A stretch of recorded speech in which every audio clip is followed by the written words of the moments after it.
The quantum stabilizer sparked beneath Raven Thorn's fingers, sending tiny blue arcs dancing across his workbench.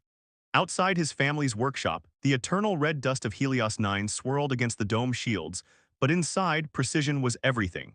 He adjusted his magnification lenses, carefully manipulating the delicate strands of quantum filament that powered most tech on this forsaken moon. Last call for repairs, his father's voice echoed from the front of the shop. Closing in 10. Raven didn't look up from his work. At 19, he'd already earned a reputation as the finest quantum mechanic in New Haven's settlement. Not that it meant much, most folks here could barely afford basic shield maintenance, let alone the intricate quantum tech repairs he specialized in. The workshop's door chime rang, followed by a shuffle of boots and his father's startled intake of breath. Something about that silence made Raven lift his head. She stood in the doorway like a mirage, tall, graceful, with skin the color of twilight stars. Her silver-white hair was pulled back in elaborate braids, revealing elegant facial markings that identified her as Centaurian. But it was her eyes that caught him, deep violet with subtle bioluminescent patterns that shifted like nebulae. "We're almost closed," his father managed, clearly unsettled by their unusual visitor. "Please," she said, her voice carrying an otherworldly harmonic. "I seek the quantum mechanic Raven Thorn." Raven stood wiping his hands on his work apron. "That's me." She moved toward his workbench with fluid grace, though he noticed a slight favoring of her left side. Now he could see what brought her here. Her quantum shield generator was damaged, its housing cracked and internal matrix flickering erratically. Without it, she'd be vulnerable to Helios 9's harsh radiation and toxic atmosphere. "I'm Nyara Shen," she said, unfastening the generator from her belt. "I was told you understand the old ways of quantum manipulation." Raven gestured for her to set the device on his bench. "May I?" When she nodded, he began his examination. The technology was unlike anything he'd seen before, far more advanced than the usual colonial tech, yet somehow familiar. "This is pre-Exodus craftsmanship, isn't it?" A slight smile touched her lips. "You recognize it." "My grandmother had books, technical manuals from before the Great Migration. I used to study them for hours." He traced the intricate patterns etched into the generator's casing. "But I've never seen one intact before. Most pre-Exodus tech was lost or destroyed during the journey." Nyara's expression remained carefully neutral, but he noticed her fingers tense slightly. "Can you repair it?" Raven activated his diagnostic array, watching as holographic schematics bloomed above the workbench. "The quantum matrix is destabilizing. Without repairs, you've got maybe 48 hours before total failure." "But," he hesitated. "I'll speak freely," she said. "This damage wasn't from normal wear. These burn patterns you were shot at, military-grade plasma weapons." He looked up at her. "The kind bounty hunters use." For a long moment, they just stared at each other. Then Nyara spoke softly. "If you'd prefer not to involve yourself, I understand." Something in her voice, resignation perhaps, or lonely determination, made Raven's decision for him. "I didn't say that. The repair will take about 6 hours. You're welcome to wait in our back room where it's more private." Relief flickered across her features. "You have my gratitude." As Raven began gathering his tools, his father approached. "Son, a word." In the storage alcove, his father's weathered face was creased with concern. "We don't need trouble." "She needs help, Dad. That's what we do here." "There's helping and there's getting involved in something bigger than us. That's pre-Exodus tech she's carrying. Nobody has access to that unless they're connected to some serious power players." Raven nodded. "I know, but her shield is failing. Without it, she'll die. I can't turn her away." His father studied him for a long moment, then sighed. "Your grandmother would have done the same thing, just be careful." The next few hours passed in focused work, broken by occasional quiet conversation. Nyara spoke of distant worlds he'd only read about, while he shared stories of growing up in the settlement. She listened with genuine interest to his explanations of quantum mechanics, asking questions that revealed her own deep technical knowledge. As the night wore on, Raven became increasingly aware of her presence. The subtle glow of her bioluminescent markings, the graceful way she moved, the musical quality of her voice. He found himself talking more than usual, drawn out by her gentle questions and apparent fascination with his work. "The quantum filaments are almost realigned," he said, making a final adjustment. "Just need to seal the housing and—" He stopped as his diagnostic tools suddenly screamed warnings. The generator's matrix was cascading toward critical failure. Without thinking, Raven lunged across the workbench, grabbing Nyara and pulling her down just as the device detonated. The blast was contained by his safety shields, but the force knocked them both to the floor. They lay there for a moment, hearts racing. Nyara was pressed against him, her skin cool against his, her starlight hair falling around them both. Their eyes met and something electric passed between them. Then the workshop's perimeter alarms began to wail. Nyara was on her feet instantly, moving with predatory grace. "They're here." Her voice was tight with tension. "I'm sorry, I hoped I'd lost them." Raven scrambled up, mind racing. "The maintenance tunnels, we can." The workshop's front windows exploded inward as masked figures burst through.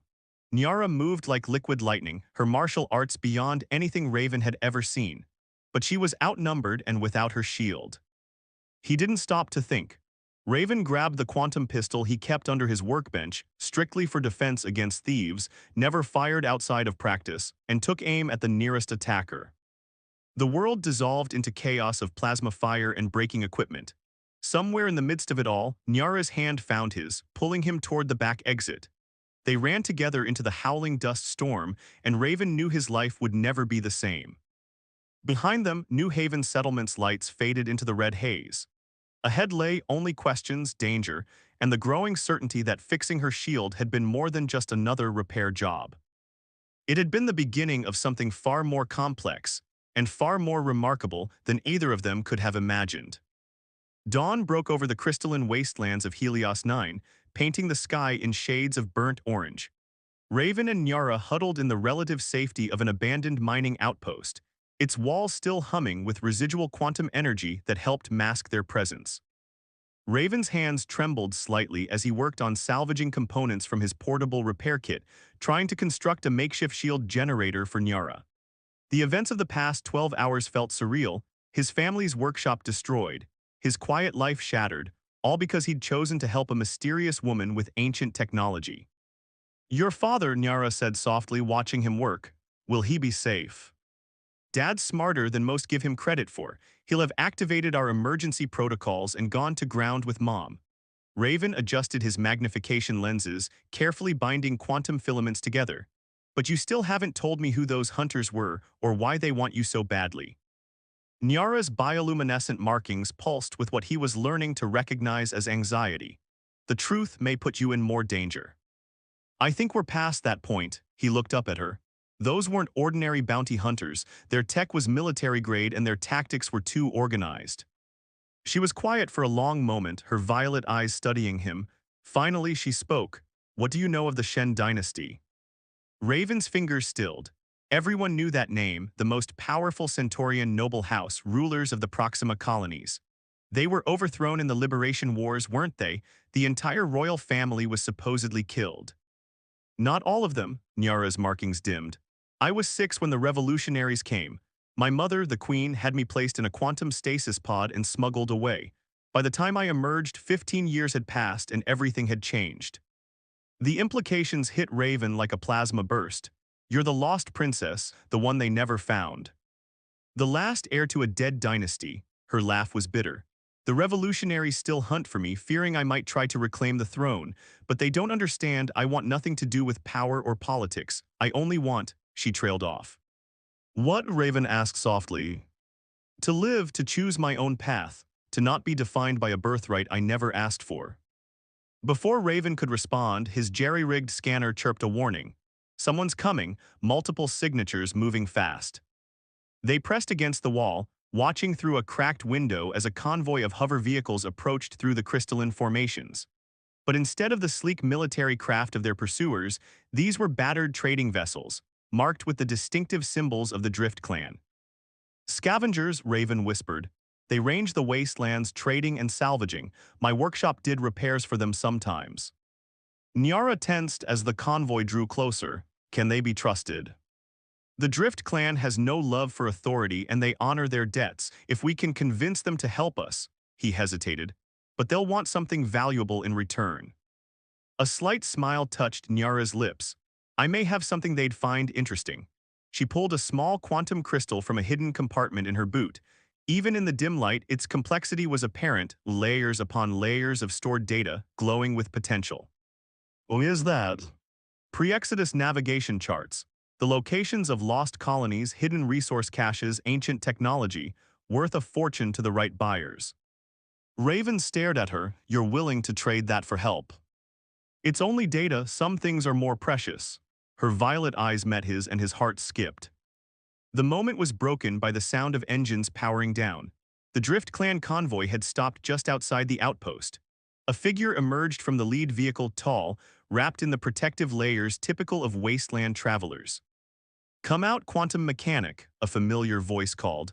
"We saw the workshop explosion from 10 clicks away, figured you might need a ride." Relief flooded through Raven. "That's Jun Wen, she's the Drift Clan's chief trader, I've known her for years."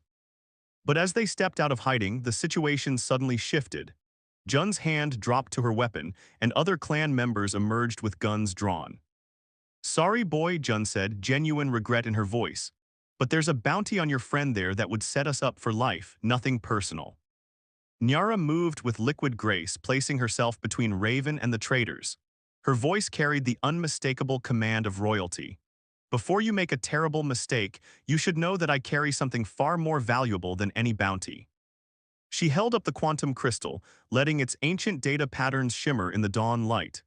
Jun's eyes widened with recognition and naked desire. What followed was the most intense negotiation Raven had ever witnessed. Nyara revealed just enough about the crystal's contents to hook them, while making it clear that any betrayal would result in the data's destruction. In the end, they struck a deal, safe passage to the free port of Haven's Edge in exchange for a copy of the navigation charts. As they boarded the convoy, Jun pulled Raven aside. "Your friend there, she's something else. You sure you know what you're getting into?" Raven watched Nyara speaking with some of the younger clan members, her natural grace and warmth drawing them in despite their initial suspicion. "No," he admitted, "but I'm starting to think that's okay." They spent the next 3 days traveling through the wastelands, taking indirect routes to throw off pursuit. Raven used the time to properly repair Nyara's shield generator, while she shared stories of her childhood in the royal courts of Proxima. At night, when the convoy made camp, they sat together under the stars, talking about everything and nothing. He learned that she loved ancient poetry and could name every star in the Centaurian home system. She discovered his passion for quantum mechanics wasn't just about fixing things, it was about understanding the hidden connections that bound the universe together. On the third night, as Helios 9's 3 moons painted the crystal formations in ghostly light, Nyara taught him the traditional meditation techniques of her people. Their fingers intertwined as she guided him through the mental exercises, and Raven felt something shift between them, a quantum entanglement of a different kind. But even as their connection deepened, the weight of reality pressed in. News arrived via the convoy's communications array. The revolutionary forces had traced their trajectory. Haven's Edge was no longer safe. And worse, there were rumors that someone had leaked information about Nyara's survival to the Proxima colonies. The quiet life Raven had known was gone forever. But as he watched Nyara sleeping peacefully beside him in the transport, her markings glowing softly in the darkness, he realized he didn't want it back. Whatever came next, whether it was running, fighting, or finding a way to change the very system that hunted them, they would face it together. The quantum crystal in Nyara's possession might show the way to lost colonies, but Raven was beginning to understand that the most important discoveries weren't marked on any chart. They were found in moments like these, in the space between heartbeats, in the trust between two people who had chosen each other despite every reason not to. Dawn was approaching again, and with it would come new dangers. But for now, under the vast desert sky, they had this moment, and sometimes Raven thought that was enough.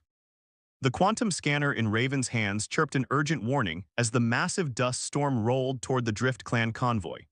Through the swirling red haze, jagged formations of quantum crystal glowed with eerie light, their ancient energies agitated by the approaching tempest.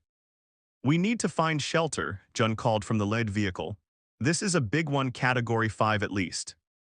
Raven glanced at Nyara, who sat beside him in the transport's cramped cabin. Her violet eyes were fixed on the storm, her silver-white hair shimmering with static electricity. "There's something wrong about this storm," she said softly. "The energy patterns, they're not natural." He adjusted his scanner's settings and his breath caught. The storm's quantum signature was being artificially manipulated, herded like some vast beast directly toward them. "Jun," he shouted into the comm, "this is a trap. They're using quantum tech too." The first blast hit before he could finish, a lance of concentrated plasma that sliced through the dust cloud and struck the rear vehicle. The transport spun out of control, crystalline shards exploding beneath its failing shields. "Scatter pattern," Jun's voice crackled through the static. "Everyone for themselves, rendezvous at the backup point."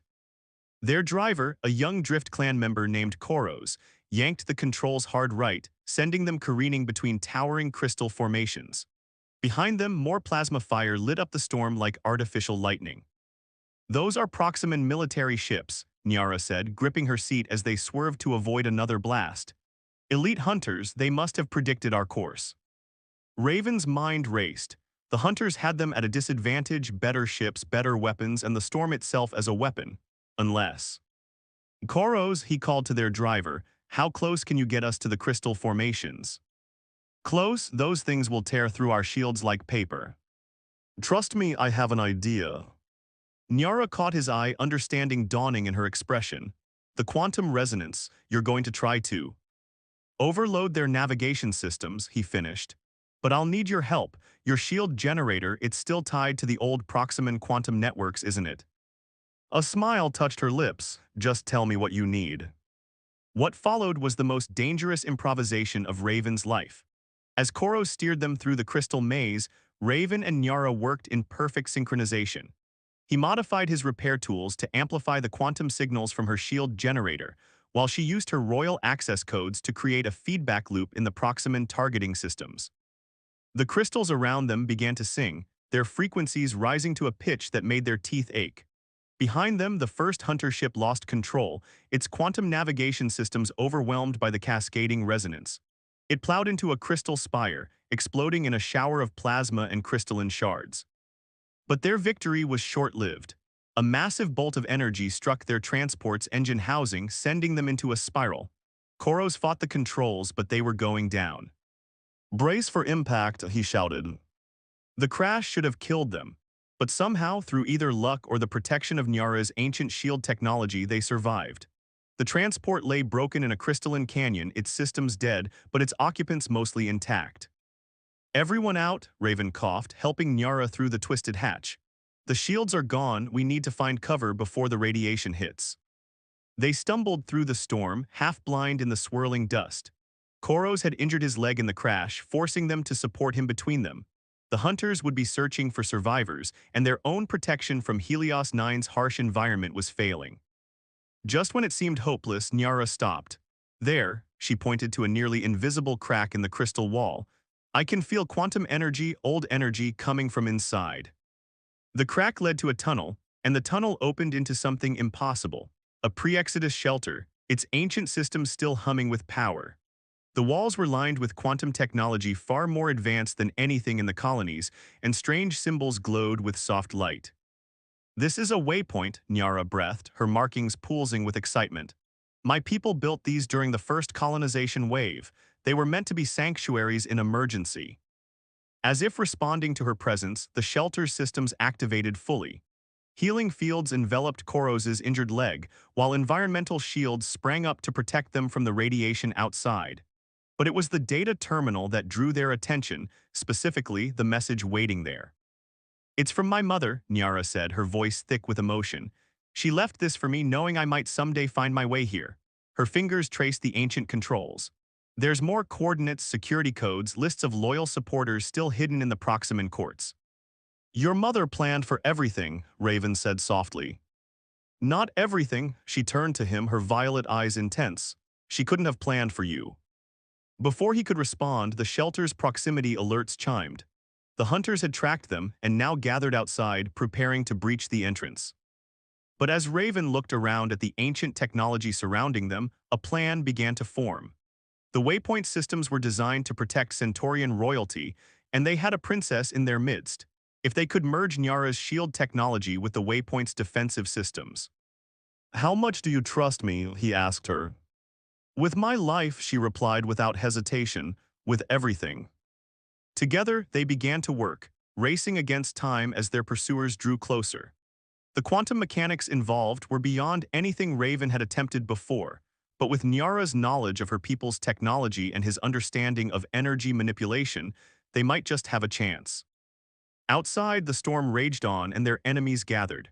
But within the ancient shelter, something new was taking shape. A fusion of past and present, of two different worlds, of trust and technology and possibilities none of them had imagined. The real question was, would it be enough to save them? Koros watched them work, his expression somewhere between awe and concern. "You know," he said, "when Jun told stories about you two, I thought she was exaggerating. The quantum mechanic and the star-touched princess changing the rules of the frontier. But now I'm starting to think she understated things." Raven's hands moved steadily over the ancient controls, while Nyara's markings pulsed in time with the shelter's power systems. Neither responded to Koros's words. They were too focused on their work, too caught up in the delicate dance of energy and possibility. But in the brief glance they shared, volumes were spoken. Whatever came next, they would face it as they had faced everything since that first night in the workshop. Together, defying expectations, finding strength in their differences. The storm howled outside and time was running out. But within the shelter's walls, hope hummed with quantum energy, as bright and powerful as the crystals that had led them here. The data archives within the pre-Exodus shelter changed everything. As Raven and Nyara delved deeper into the quantum-encrypted files, a pattern emerged, one that transformed their desperate flight into something far more significant. "Look at this," Nyara said, her fingers dancing across the ancient interface.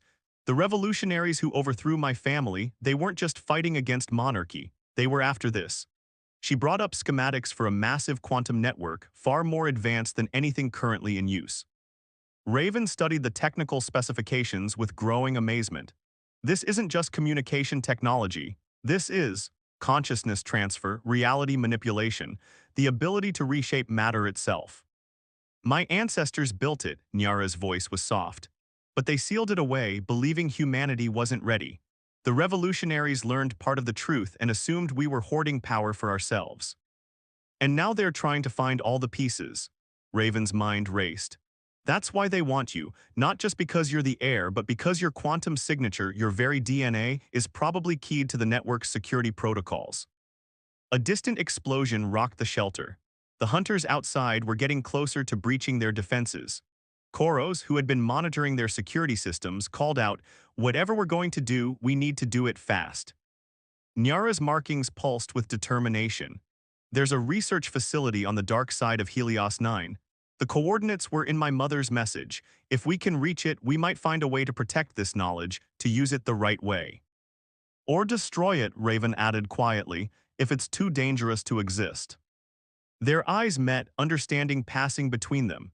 The facility was their only chance, but reaching it meant crossing the most treacherous part of the wasteland, likely with pursuers close behind. They salvaged what they could from the shelter: emergency supplies, quantum tools, and most importantly, the compressed data archives. As the shelter's outer defenses began to fail, they discovered another gift from Nyara's mother: a hidden hangar containing a single pre-Exodus scout ship. "I can't believe it still works," Raven breathed, examining the ship's quantum drive. The technology was elegant, almost artistic in its complexity. "My mother believed in preparing for every possibility," Nyara said, her voice catching slightly. "She must have spent years setting this up, never knowing if I'd survive to find it." The next few hours were a blur of desperate flight and careful navigation. The scout ship's advanced systems helped them stay ahead of their pursuers, but the dark side of Helios 9 presented its own challenges. Here, the quantum crystals grew in impossible formations, their energy signatures creating dangerous anomalies in space-time itself.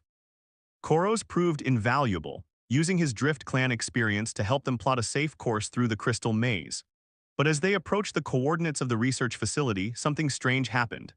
Their instruments began picking up quantum signatures that seemed to echo and multiply, as if reality itself was fragmenting. "It's a defensive measure," Nyara realized. "The facility is generating quantum duplicates of itself across multiple probability spaces. Without the correct approach vector, we could end up in a loop forever." Raven's hands moved across the ship's controls as inspiration struck. "Or we could use that to our advantage, if I can synchronize our quantum signature with the duplicates." What followed was the most delicate and dangerous quantum manipulation he'd ever attempted. Using Nyara's inherent connection to the technology and his own understanding of energy patterns, Raven created a resonance that allowed them to perceive all versions of the facility simultaneously. Through this quantum lens, they could see the truth, and it was staggering. The facility wasn't just a building, it was a nexus point, a place where multiple realities converged. In some versions, it was pristine and operational. In others, it lay in ruins, but in one particular iteration. There, Nyara pointed. That version has active power signatures but no life signs. That's our best chance. As they brought the ship down for a landing, Raven couldn't shake the feeling that they were being watched, not by their pursuers, but by something else. Something older and far more aware than they had imagined. The facility's entrance recognized Nyara's quantum signature, allowing them access to a vast complex of laboratories and data centers. But it wasn't abandoned as they had hoped. Throughout the halls, holographic figures flickered and moved, quantum ghosts, recordings of the last scientists to work here. "They're still running their experiments," Koros whispered, watching a phantom researcher endlessly adjust controls that had long since crumbled to dust. "Trapped in a quantum loop." "Not trapped," Raven corrected, his eyes wide as understanding dawned. "Waiting. This isn't just a recording, it's a quantum backup of their consciousness. They preserved themselves knowing someday someone would return." Nyara moved to a central control platform, her markings glowing in response to the facility's awakening systems. "They left something for us to find, a choice." The holographic researchers turned toward them, their faces expectant. And in that moment, Raven understood that they had stumbled upon something far greater than a weapon or a tool of power. They had found the key to evolution itself, and with it, the burden of deciding humanity's next step. But before they could fully grasp the implications, proximity alarms blared. Their pursuers had somehow tracked them through the quantum maze, and this time they had brought an army. The revolutionary forces breached the facility's outer defenses just as Raven finished understanding the true nature of what they'd found. The quantum network wasn't just about power or control. It was about connection, about bridging the gaps between worlds, species, and even realities themselves. "They're coming from all directions," Koros reported, monitoring the security feeds. "At least 3 combat squadrons, and they're using quantum disruptors to prevent any escape." Nyara stood at the facility's main control interface, her markings pulsing in complex patterns as she communicated with the ancient systems. "The network is ready. We can activate it, but—" She turned to Raven, her violet eyes troubled. "The power requirements are massive. It would take a quantum crystal matrix," he finished, "like the ones in your shield generator, but much bigger." He looked around at the crystalline formations that had grown throughout the facility over the centuries. Or maybe. An explosion rocked the complex. Through the security feeds, they could see revolutionary troops advancing through the corridors, led by a figure Nyara recognized, Commander Dax, the same man who had ordered the execution of her family years ago. "Whatever we're going to do," Koros said, charging his weapon, "it needs to happen now." Raven's mind raced through calculations and possibilities. The facility's location, the unusual crystal formations, the quantum duplicates, none of it was accidental. This place had been designed as a nexus point, a place where the barriers between realities were naturally thin. "Nyara," he said urgently, "your mother didn't just leave you a weapon or a hideout. She left you a chance to change everything. These quantum ghosts, the scientists, they weren't preserving themselves. They were preserving their knowledge, waiting for someone who could use it to bridge the gap between your people and mine." Understanding dawned in her eyes, a way to show everyone the truth, to let them experience connection instead of fear. She looked at the advancing forces on the screens. "But they'll never give us the chance." "Then we make our own chance." Raven moved to the control platform beside her, his hands flying over the ancient interfaces. "The crystals in this facility, they're all connected, resonating at quantum frequencies. If we can amplify that resonance using your shield generator as a focal point, we could create a quantum feedback loop," she finished excitedly. "Large enough to affect everyone in range, but Raven," her voice softened, "the power surge would destroy your tools, my shield generator, everything we've used to survive out here." He met her gaze steadily. "Some things are worth the risk." The next few minutes were a blur of desperate activity. As Koros held off the first wave of soldiers, Raven and Nyara worked in perfect synchronization, using his repair tools and her ancient technology to create something entirely new. They weren't just fixing or destroying, they were transforming, building bridges between possibilities. Commander Dax and his forces reached the central chamber just as the quantum cascade began. The facility's crystals sang with increasing power, their resonance building to a pitch that made reality itself vibrate. "Stop them," Dax shouted, raising his weapon. "The princess must not." The wave hit. For a moment, everyone in the facility experienced everything at once. Every perspective, every fear, every hope, every connection. Revolutionaries felt the terror of a young princess watching her world burn. Nyara felt the desperation of those who had fought against privilege and power. And Raven felt it all, his quantum mechanics understanding expanding to encompass not just the how of energy and matter, but the why of hearts and minds. When the cascade faded, no one was quite the same. The weapons had fallen silent.